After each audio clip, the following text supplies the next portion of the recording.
University మంచి భవిష్యత్తు కోసం తెలుగు విద్యార్థులు ఇష్టపడే యూనివర్సిటీ. కాల్ 9059052378 9059052379.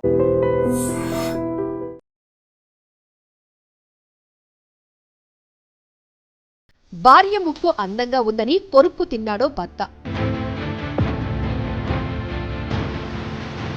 ఈ దారుణ ఘటన పశ్చిమ బెంగాల్లోని నదియా జిల్లాలో జరిగింది. అవకాశం దొరికితే ముక్కును కొరికి తినేస్తానని నా భర్త అనేవాడు. చివరకు అన్నంత పని చేసేశాడు అని ఆ ఫిర్యాదులో పేర్కొంది.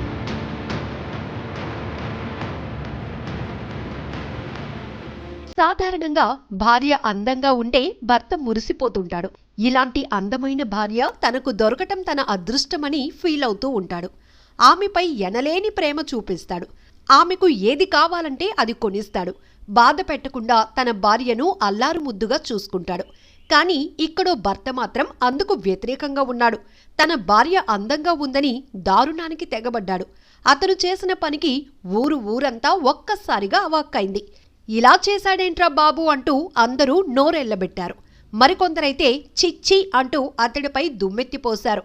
ఇంతకీ అతడు ఏం చేశాడో ఇప్పుడు చూద్దాం. భార్య ముక్కు అందంగా ఉందని కొరుక్కు తిన్నాడో భర్త. ఈ దారుణ ఘటన పశ్చిమ బెంగాల్లోని నదియా జిల్లాలో జరిగింది. అవకాశం దొరికితే ముక్కును కొరికి తినేస్తానని నా భర్త అనేవాడు. చివరకు అన్నంత పని చేసేశాడు అని ఆ ఫిర్యాదులో పేర్కొంది.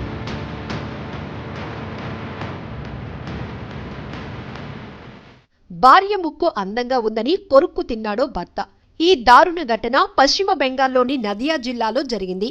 శాంతిపూర్ పోలీస్ స్టేషన్ పరిధిలోని బేర్పారా ప్రాంతంలో భర్త బాపన్ షేక్తో కలిసి మధు ఖాతూన్ నివసిస్తోంది. ఈ నెల 2వ తేదీన తెల్లవారుజామున 3 గంటలకు బాపన్ షేక్ ఇంట్లో ఒక్కసారిగా అలజడి రేగింది. మధు ఖాతూన్ అరుపులు కేకలు మారుమోగాయి. ఆమె ముక్కు వేలు నుంచి తీవ్ర రక్తస్రావం జరిగింది. ఈ దారుణంపై తన తల్లితో కలిసి శాంతిపూర్ పోలీస్ స్టేషన్కు వెళ్లిన మధు ఖాతూన్ భర్తపై ఫిర్యాదు చేసింది. అవకాశం దొరికితే ముక్కును కొరికి తినేస్తానని నా భర్త అనేవాడు. చివరకు అన్నంత పని చేసేశాడు అని ఆ ఫిర్యాదులో పేర్కొంది. అయితే ఈ వార్త సోషల్ మీడియాలో తెగ వైరల్ అవుతోంది. ఆ శాడిస్ట్ భర్తను నెటిజన్లు తిట్టిపోస్తున్నారు. మరి ఈ భర్త దురాఘాతంపై మీరేమనుకుంటున్నారో కూడా కామెంట్ చేయండి. భార్య ముక్కు అందంగా ఉందని కొరుక్కు తిన్నాడో భర్త. ఈ దారుణ ఘటన పశ్చిమ బెంగాల్లోని నదియా జిల్లాలో జరిగింది.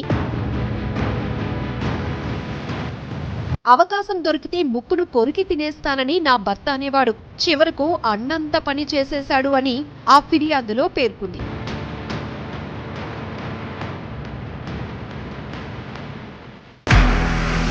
నిజంగా ప్రస్తుతం ఉన్నటువంటి సమాజం దేనికి ప్రయారిటీ ఇస్తుంది? ఆర్థిక సంబంధాల చుట్టూ మాత్రమే తిరుగుతుంది. మళ్ళీ ఎన్నికలంగానే చాలా విరక్తి కలుగుతాను. మంచి అనిపిస్తుంది కదా, లేడీస్ కూడా ఛాలెంజింగ్ జాబ్స్ చేసినప్పుడు చాలా బాగుంటది. ట్రాఫిక్ అసిస్టెంట్స్ గా నియమించిన ట్రాన్స్జెండర్స్ అందరితో సాల్యూట్ చేయించుకుంటున్నారు. ఫుడ్ డెలివరీ ఇవ్వటానికి వెళ్ళినటువంటి డెలివరీ బాయ్ అనిల్ పై కళ్ళ ముందు